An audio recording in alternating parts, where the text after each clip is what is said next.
Are you still struggling with premature ejaculation in your relationship and feeling frustrated by the treatment options available to you? Well, today I'm breaking down the 9 premature ejaculation treatment options listed on the Mayo Clinic website, so you don't waste your time with any quick band-aid fixes and can actually find a real long-term solution. Just a warning, some of these options will shock you. Quick introduction, my name is Alex Grendy. I'm a men's sex coach and I've helped over 300 men overcome premature ejaculation and completely transform their sex lives. For more info on how to do this, go to alexgrendy.com or click the link below in the description. Now let's get back to this video. First, let's start with diagnosis. For me, the definition of premature ejaculation is when you ejaculate before you intend to. So whenever you feel like you're completely out of control and you're like, oh no, and then it happens when you didn't want it to. For the men I work with who are really struggling, it's when you're ejaculating within 1 to 2 minutes of vaginal penetration. Now, you don't need to see a doctor or a urologist to figure this out. It's gonna be very obvious. However, if that feels comfortable for you, then definitely go ahead and do that. Okay, now let's break down the treatment recommendations. They note that behavioral treatment plus drug therapy might be the most effective.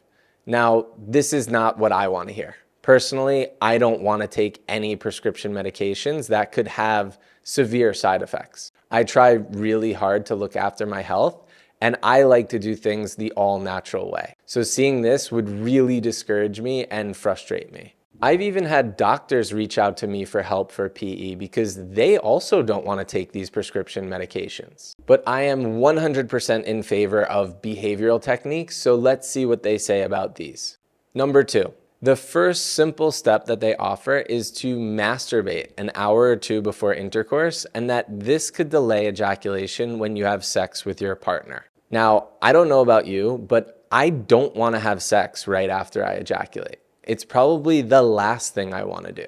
My penis is sensitive and it can be extremely painful to try and force it. And to me, sex should be pleasurable, not a sacrifice. I distinctly remember when my urologist suggested this to me, and he was staring down at his clipboard, not even looking me in the face and almost kind of laughing, just masturbate before. And I was really appalled. And it felt like he was just dismissing a very serious issue to me. This was really disheartening for me, and it didn't feel like a real option. I also believe your partner deserves more than a drained, half-present version of you. So yeah, to me, this is not a real treatment. But if this is something that's working for you and you are happy with it, that's awesome. Keep doing it. Now, the next behavioral suggestion that they make is really good. Number 3.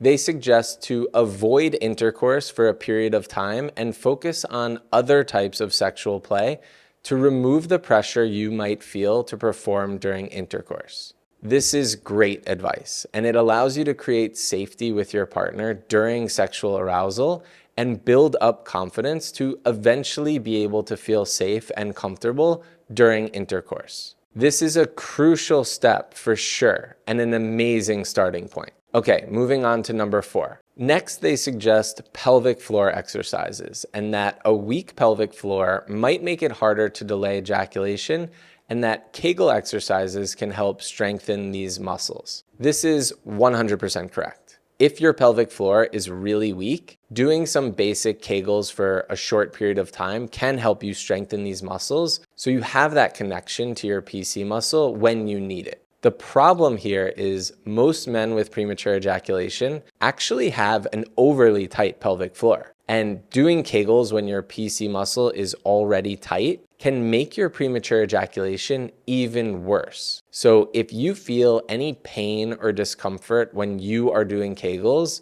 definitely stop. And you don't need an extra strong PC muscle to be able to control your ejaculation. If you can easily stop the flow of urine 5 times during urination, you're good to go, and you don't need Kegels at all. Number 5. Next, they suggest the pause squeeze technique. And this method works by you or your partner squeezing the end of your penis where the head joins the shaft right before you feel the urge to ejaculate and holding it down for several seconds until the urge to ejaculate passes. Repeat the squeeze method as needed. Now, this one is pretty outrageous. Who wants to have sex like this? To stop every minute and forcibly clamp down on your penis during intercourse? That sounds pretty horrible. Not only does it sound painful, but it would kill the natural flow of sex for you and your partner. I definitely don't recommend this option at all. Number 6. Next, they suggest using condoms to make your penis less sensitive. Now, I could see this being potentially helpful for some men, but to me, this is not a treatment or a long-term solution, because I want to be able to fully enjoy sex with my partner and maximize my pleasure, not dull it down. And if you have to go from having unprotected sex with the woman that you love to all of a sudden using a condom, that's certainly not ideal. Now, sex with a condom can still be amazing, so this could be a viable short-term option in the meantime for a lot of men. Number 7, the next option is topical medications. This includes creams, gels, and sprays that contain a numbing agent like lidocaine to treat premature ejaculation. And they are applied to the penis 10 to 15 minutes before sex to reduce sensation and help delay ejaculation. And then they go on to detail, although topical numbing agents are effective and well tolerated, they have potential side effects. They may cause decreased feeling and sexual pleasure in both partners. Now, I don't know if I can think of anything worse than this.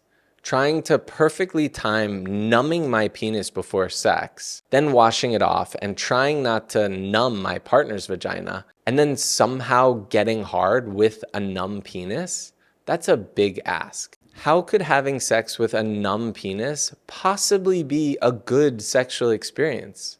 It's just not possible. And to think that this is considered one of the most effective science-backed ways to treat premature ejaculation is honestly mind-boggling. It's no wonder why so many men feel so frustrated and hopeless with these options. Moving on to number 8. The next option suggested is oral medications. They note that many medications might delay orgasm, but they are not actually approved by the FDA to treat premature ejaculation. So basically what this means is they are medications that were meant to treat something else, but the side effect was also that the drug helped delay ejaculation. So let's see what they are. Antidepressants, also known as SSRIs, have been used as a first treatment to premature ejaculation. They say these medications usually take 5 to 10 days to begin working, but it might take 2 to 3 weeks of treatment to see the full effect.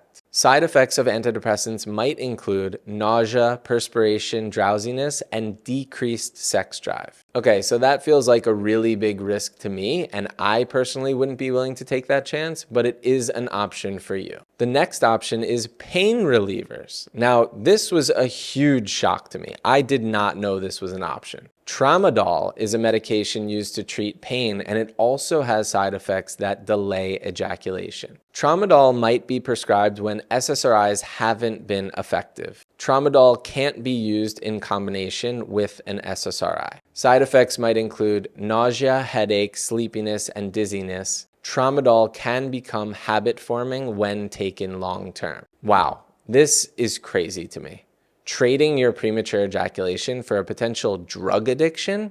Okay, that is not an option. And finally, Viagra and Cialis. Medications used to treat erectile dysfunction also might help premature ejaculation. These medications might be more effective when used in combination with an SSRI. I don't know about you, but I don't want to be dependent on multiple prescription pills to treat my premature ejaculation. So to me, that's just not an option. But if taking prescription meds is not a big deal to you, then this could definitely make sense. But luckily, the next option is a great one. Number 9, counseling. This approach involves talking with a mental health provider about your relationships and your experiences. Counseling is most likely to help when it is used in combination with drug therapy. Okay, you know I don't like the part about the drug therapy, but I agree that relationship counseling or sex therapy can be extremely helpful for treating premature ejaculation. Now, counseling focuses on understanding and healing pain carried from the past, So this is very much a backward-looking approach, and they recommend cognitive behavioral therapy. The only negative with therapy is that you can get caught in a loop talking about your feelings from the past for months and months and not really seeing an end in sight. But in my opinion, this is by far the best option listed on the Mayo Clinic website to treat premature ejaculation. Now, if you're anything like me, you might be thinking, I don't really like any of these options. And I totally understand you, because I struggled with premature ejaculation and performance anxiety for over 15 years. And trying to figure this out on my own took a serious toll on my mental health and my relationships. But once I finally got the right support and learned how to fix it, it changed my life forever. And if you want to know what helped me go from not lasting 1 minute to being able to last over 20 minutes plus, check out this next video here on how I cured my premature ejaculation in my 30s and completely transformed my sex life.